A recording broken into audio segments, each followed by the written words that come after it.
E aí galera, beleza? Tô fazendo essa gravação aqui como plano B da mensagem, porque minha internet tá meio ruim. Então, o título da mensagem é Oração, uma questão de sobrevivência. Ah, Vanessa, oração de novo. Já vi várias pregações sobre oração, já li várias coisas sobre oração na Bíblia. Na Bíblia tem muito falando sobre oração.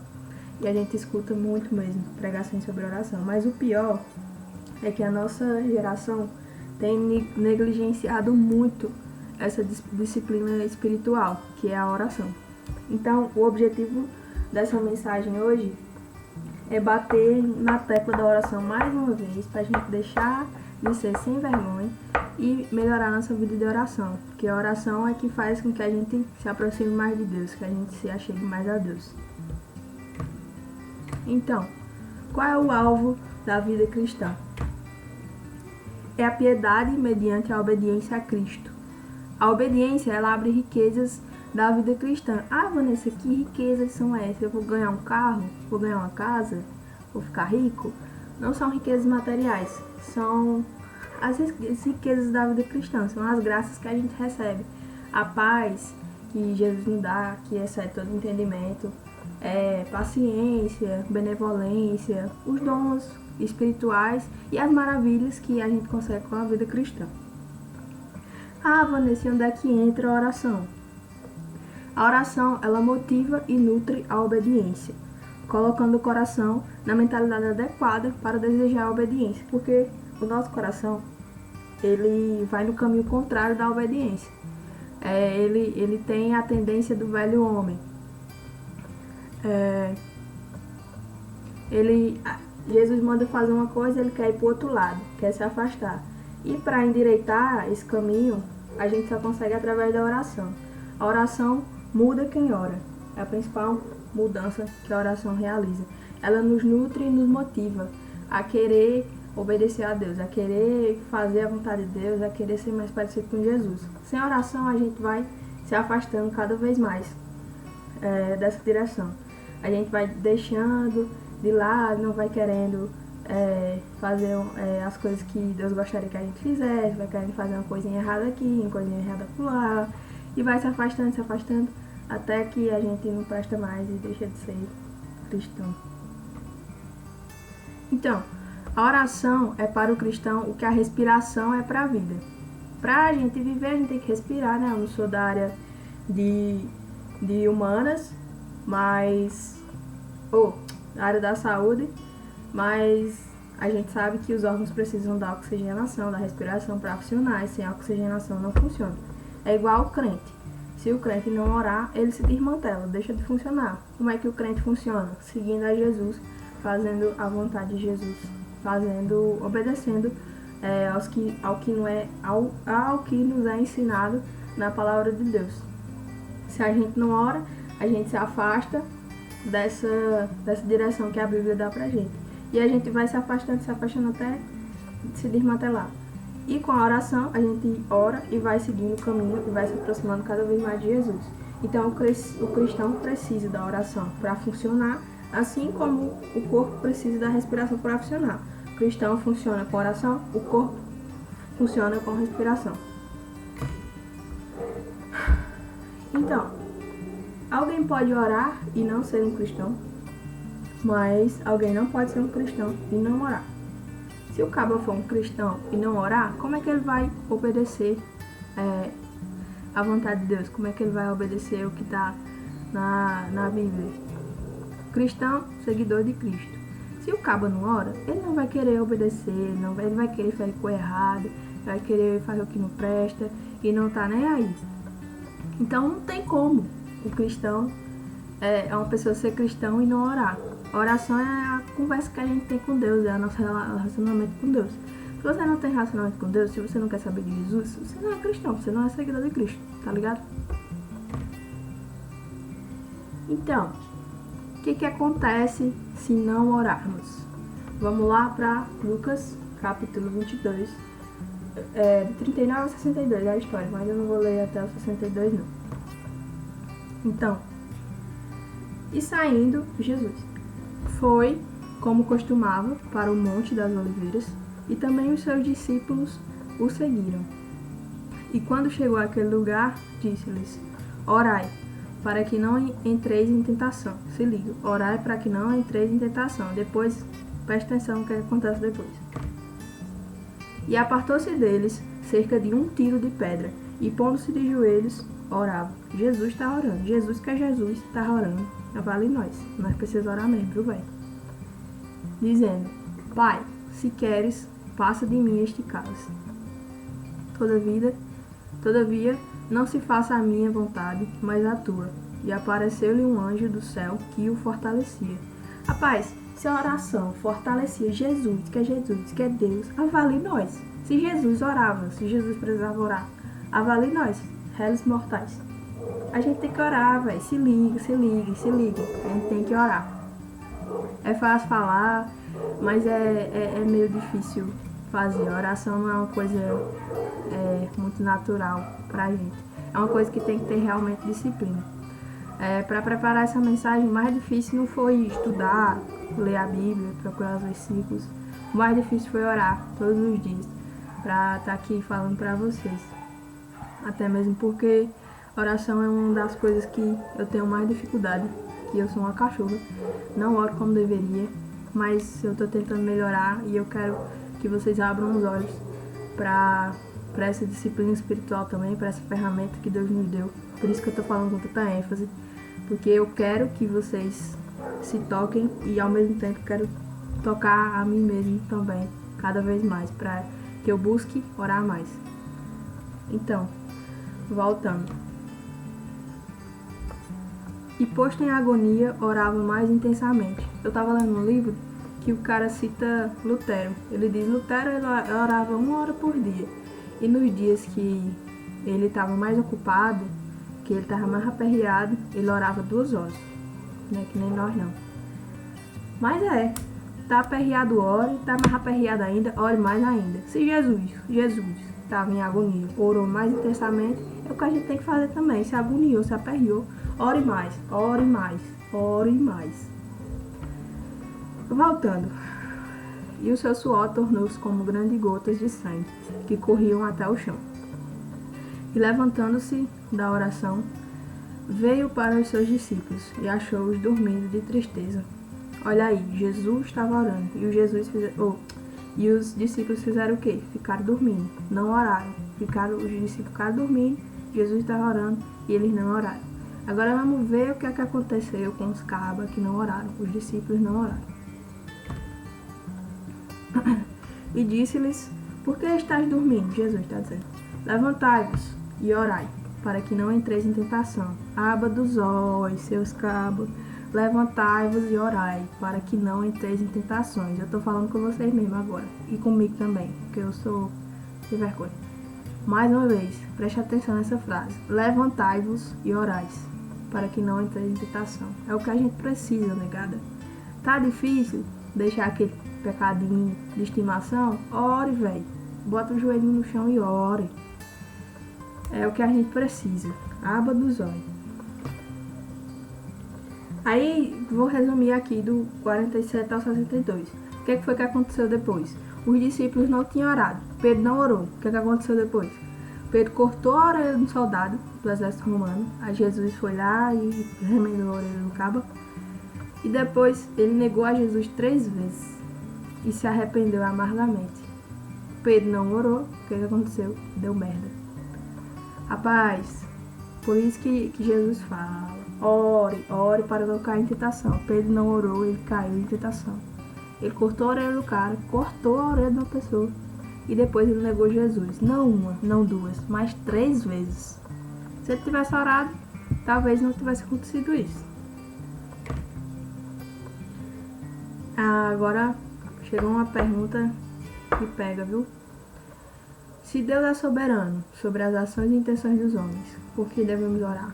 Às vezes eu ficava pensando: Deus tá no controle de tudo aí, eu vou orar, pedir melhora pro Brasil. Pra quê? Se Deus tá no comando, se Ele é soberano, eu vou orar pra quê? A oração vai fazer diferença de quê? Pra que eu vou orar? Eu tinha muito esse pensamento aí.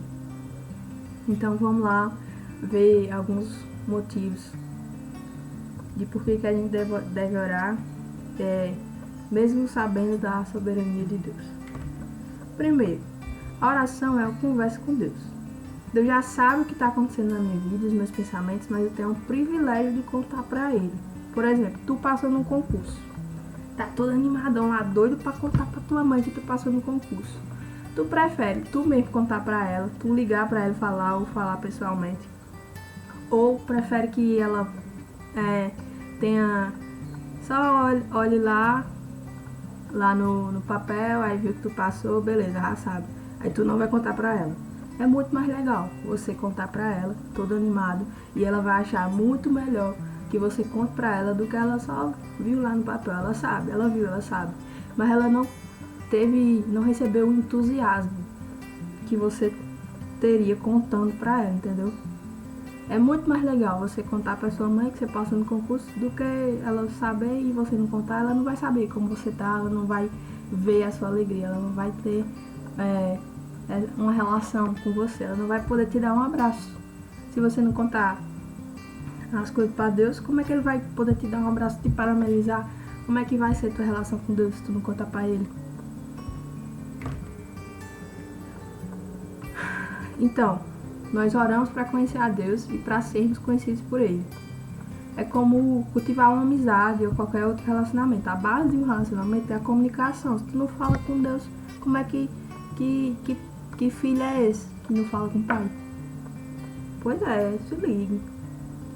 Quanto mais você conhece a pessoa, mais você quer conversar, mais quer dividir as coisas com ela. Então é assim, começa a orar. Quanto mais aí você vai conversando com Deus, vai conversando um pouquinho, devagarzinho, aí depois vai aumentando. Quanto mais você conversar com Deus, mais você vai querer conversar. E no começo a gente não quer muito não, mas depois a gente começa a orar e vai orando mais, e vai achando massa demais conversar com Deus. E vai querendo orar cada vez mais. E é isso aí. Mas tem que começar, tem que ir conhecendo a Deus, tem que ir conversando, tem que ir se adaptando. Você conhece uma pessoa, você no começo, na primeira conversa, você não vai passar uma hora conversando. Você conversa um pouquinho no dia, no outro dia conversa mais um pouquinho, você vai ficando amigo da pessoa, e depois vai querendo conversar mais e mais, depois você vai querer contar tudo pra ela. Assim é com Deus também. Você começa a conversar, depois você vai querer contar tudo pra Deus, tudo mesmo. Tipo, Deus, achei uma moeda de 5 centavos no chão, olha que massa. Você vai querer contar tudo. E é massa. Se Deus der... você já sabe a pergunta. E outro. A presciência de Deus não tem nada a ver com nossa oração de adoração, onde expressamos nossa adoração por quem Deus é. Aquela parte da oração que a gente vai dizer que Deus é massa, que Deus é todo poderoso, que a gente vai reconhecer quem Deus é. E esse reconhecimento a gente está falando para Ele, dando glória a Ele, mas esse reconhecimento também entra no nosso coração. Cada vez mais, cada vez que a gente fala, a gente tem uma noção maior de quem Deus é, quando a gente está falando quem Ele é. E essa adoração não tem nada a ver. Essa parte da oração não tem nada a ver com Ele ser presciente, onipotente, saber todas as coisas. Ele acha bom. E se Ele sabe o que eu vou dizer antes que eu diga, seu conhecimento, em vez de limitar minha oração, aprimora a beleza de meu louvor. Vanessa, por quê? Sabe o que eu penso? Por exemplo, a gente tem sempre um filme favorito, né? Um filme que eu gosto muito, que eu já sei todas as falas. Aí eu fico, tipo, ansiosa pra chegar aquela parte que o cara vai falar um negócio que é engraçado, que eu acho massa demais. Aí eu fico, eita, daqui a pouco ele vai falar, agora ele vai falar. Eita. Vai falar a frase que eu gosto. Eu acho bom, né? Eu já sei o que ele vai dizer, mas eu fico esperando aquela parte, que é a parte que eu gosto mais. Aí eu fico pensando que Deus é tipo assim, eita, hoje ele vai orar daquele jeito que eu gosto, eita, deixa eu olhar o que ele vai dizer, meu filho. Eita, meu filho vai dizer aquele negócio lá que eu acho bom. Olha, que massa. Eita, meu menino, né? Eu imagino que Deus fica assim, todo animado, quando a gente vai orar. Mesmo ele sabendo o que a gente vai dizer. Aí essa foto aí era pra eu lembrar do exemplo do filme, mas eu já falei, vocês entenderam, né? Outra coisa, vocês cobiçam coisas e não as têm, matam e invejam. mas não conseguem obter o que desejam. Vocês vivem a lutar e a fazer guerras. Não têm porque não pedem. Tiago 4, versículo 20. Já pensou que tu não tem um negócio que tu não pede? Ó o vacilo. Basta tu pedir que teu pai dá, tá? Tu quer paciência? Peça paciência. Tu quer ser mais sabido? Quer entender mais a palavra? Peça sabedoria. Peça entendimento da palavra. Tu quer... sei lá. Qualquer coisa que você queira. Peça que ele vai te dar. Eu acho massa demais, né? Nós tem que pedir pra receber. Aí tu vai deixar de orar podendo pedir um negócio pra tu ser uma pessoa melhor, podendo pedir uma coisa pra tu ser mais feliz. Velho. Ai não. Ele também nos diz que a oração de um justo realiza muito. Isso aí é Tiago 5,16. Se o cabo é justo e ele pede uma coisa, ele pode mudar muita coisa. Tem o exemplo de Elias, né? Elias, eu não lembro se ele pediu foi pra chover ou foi pra não chover. Aí isso aqui não aconteceu. Tipo, ele pediu pra não chover e não choveu. É porque a oração do justo realiza muitas coisas. Ele pediu e aconteceu. Repetidas vezes, a Bíblia diz que a oração é uma ferramenta eficiente, uma ferramenta que nós temos que usar. Se você não usa, não presta pra nada. Se você pegar uma chave de fenda e deixar em cima da cama, ela não vai desmontar a cama. Você tem que usar. Use a ferramenta. Se ligue. É útil e produz resultados. Você já sabe, né? Você já sabe. Se Deus é soberano sobre as ações e intenções dos homens, por que devemos orar? Outra pergunta. A oração muda as coisas? Muda as coisas. A oração muda a mentalidade de Deus? Não muda a mentalidade de Deus. Ah, mas como assim? Entendi, não. Se ligue. O exemplo dos caldeus e dos saduceus. Eles pegaram e roubaram as coisas de Jó. Que o diabo conversou com vocês. Sabem a história de Jó, né? Se eles tivessem orado, não nos deixeis cair em tentação, talvez Deus tivesse atendido a oração deles. Mas os animais de Jó seriam roubados da mesma forma, mas por outros agentes. Isso quer dizer o quê? Que a oração mudou as coisas. A pessoa que orou ia ser atendida, a oração dela ia ser atendida. Mas a mentalidade de Deus continua a mesma. Aquela pessoa ia estar fora do curso, mas ia acontecer o que Deus tinha planejado. A mentalidade dele é a mesma. Vai acontecer da forma que ele pensa que ele quer que aconteça. Só que a nossa oração muda as coisas assim. Só que não é todas as coisas. Se a gente orar para Jesus não vir, ele não vai deixar de não vir porque a gente orou. Porque Deus quer que Jesus volte. Então Jesus vai voltar, independente de qualquer oração. Uma pessoa doida que peça para Jesus não voltar. Então, mas a oração, ela é eficaz, ela muda as coisas digamos assim, um espaço limitado. Mas a oração pode mudar as coisas, pode mudar muitas coisas. E o mais importante que a gente tem que ter em mente é que a oração, não é que a oração muda as coisas, não é que a oração vai trazer coisas para mim. O mais importante é que a oração muda a pessoa que está orando. A maior mudança que a oração traz é da pessoa que está orando, é do coração da pessoa que está orando. Isso é que a gente tem que ter em mente. Não é que eu vou orar para conseguir as coisas, para conseguir um carro, para Deus me dar uma casa. Não é isso. A gente tem que ter em mente que o mais importante é que a oração muda o coração de quem está orando.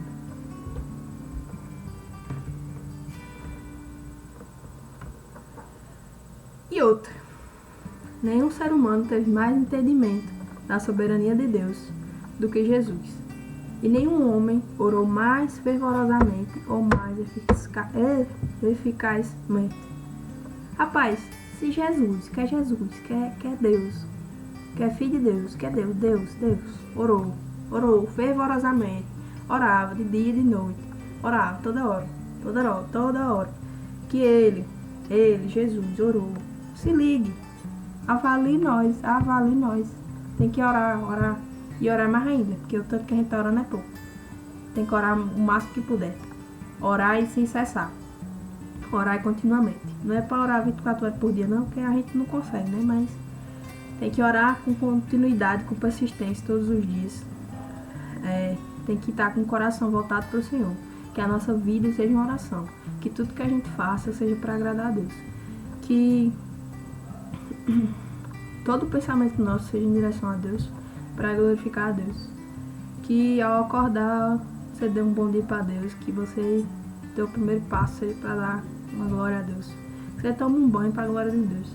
Que você pode fazer tudo, todas as coisas do seu dia serem para a glória de Deus. E orar para Deus a todo momento que você tiver a oportunidade. E não deixar de ter um momento particular com Deus. Entrar no seu quarto, se ajoelhar, conversar com Deus.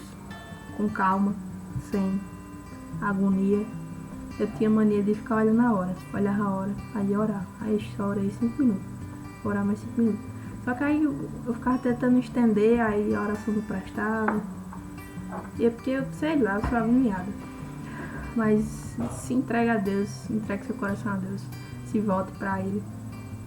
E tente entrar na presença dEle, sentir Ele falando com você. Que a oração é uma conversa, não é só você que vai falar, não. Tente escutar Deus. Tente ouvir o que Deus tem a falar pra você. Agora se liga numa coisa. Pra você ver como a oração é importante e como os discípulos tinham noção disso. Jesus andou sobre as águas. Jesus andou sobre as águas. Se liga nisso. Massa demais andar sobre as águas. Fez muitos milagres. Muitos milagres.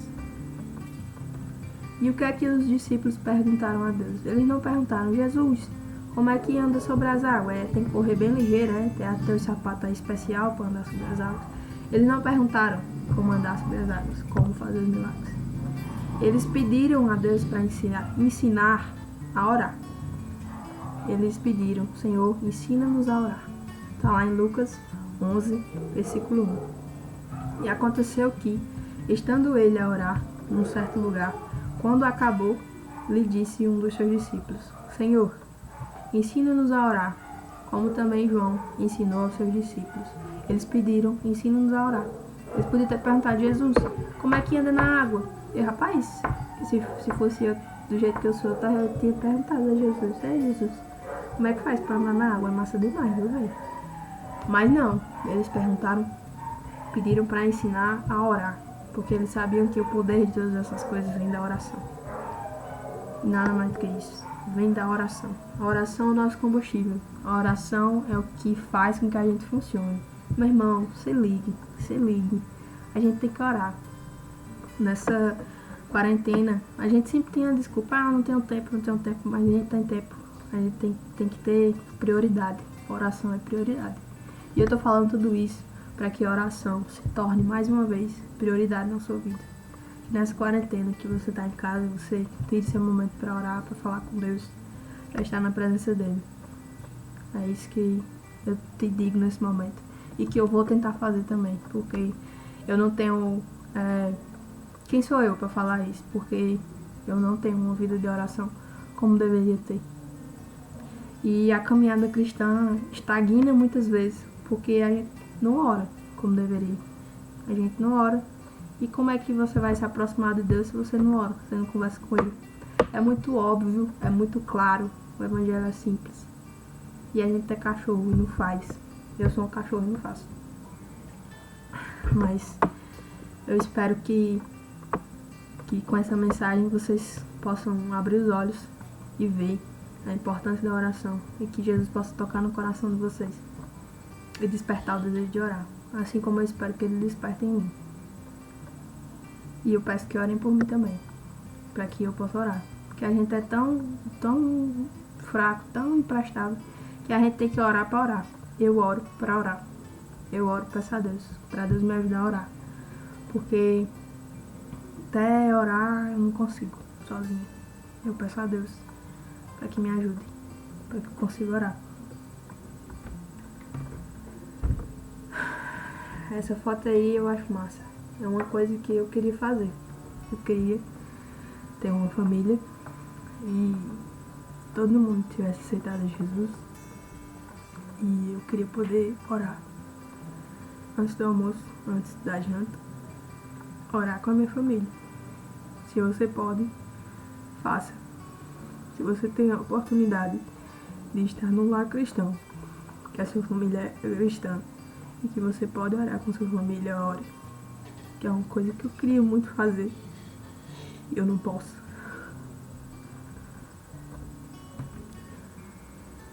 Pois é, pessoal, é isso. E aí, negada, como está a vida de oração de vocês? Já falei demais, agora eu passo a bola para vocês e espero que vocês possam compartilhar como é que tá a vida de oração de vocês, se tá fácil, se tá difícil orar, como é que tem sido nesses últimos tempos. E é isso, pessoal. Valeu, falou.